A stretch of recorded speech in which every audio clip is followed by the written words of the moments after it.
Daily taste the daily. హస్తం party వెనుక పతంగి party ఉందన్నారు కేంద్ర మంత్రి కిషన్ రెడ్డి. మజ్లిస్ పార్టీ అభ్యర్థినే కాంగ్రెస్ పార్టీ అద్దెకు తెచ్చుకుందని ఆరోపించారు. మజ్లిస్ పార్టీ రౌడీజం ముగియాలంటే ఆ పార్టీకి చర్మగీతం పాడాలంటే జూబ్లీహిల్స్ లో బీజేపీ పార్టీ గెలవాలన్నారు. ఇన్నాళ్లు బీఆర్ఎస్ తో ఉన్న పతంగి పార్టీ ఇప్పుడు కాంగ్రెస్ దోస్తీ ఎందుకు పట్టిందని ప్రశ్నించారు. ఇక మేయర్ సీటు ఇవ్వాలనే ఒప్పందంతోనే మజ్లిస్ కాంగ్రెస్ కు జూబ్లీహిల్స్ లో సపోర్ట్ చేస్తోందని ఆరోపించారు. ఈ రోజు ఈ చేయి గుర్తు వెనుక ఏముంది? పతంగ్ ఉంది. ఈ చేయి గుర్తు వెనుక ఏముంది? మజ్లిస్ పార్టీ ఉంది. కాంగ్రెస్ పార్టీ అభ్యర్థులు లేక మజ్లిస్ పార్టీని అద్దెకు తెచ్చుకొని ఎన్నికల్లో నిలబడ్డారు. మజ్లిస్ పార్టీ ఓట్లు కావాలి. ఇందులో ఓట్లకు అవసరం లేదు.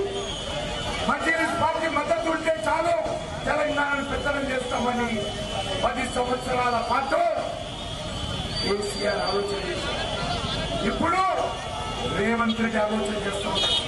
అందుకే మహిళా సోదరులు మజ్లిస్ పార్టీ కోరను పీకాలంటే, మజ్లిస్ పార్టీ యొక్క అహంకారం దిగిపోవాలంటే, మజ్లిస్ పార్టీ యొక్క గూండాయిజం రౌడీజానికి చరమగీతం పాడాలి అంటే జూబ్లీహిల్స్ లో భారతీయ జనతా పార్టీ గెలవాలి.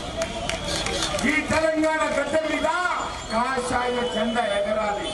ఈ తెలంగాణ గడ్డ మీద హిందువుల ఐక్యత ఉండాలి.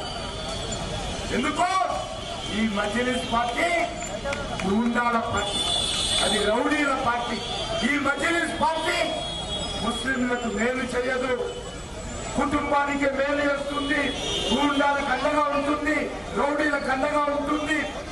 హైదరాబాద్ నగరము తెలంగాణ తన కబ్జాలో పెట్టుకోవాలని చూస్తాం. ఎందుకు మజ్లిస్ పార్టీ మీకు సపోర్ట్ చేస్తుంది?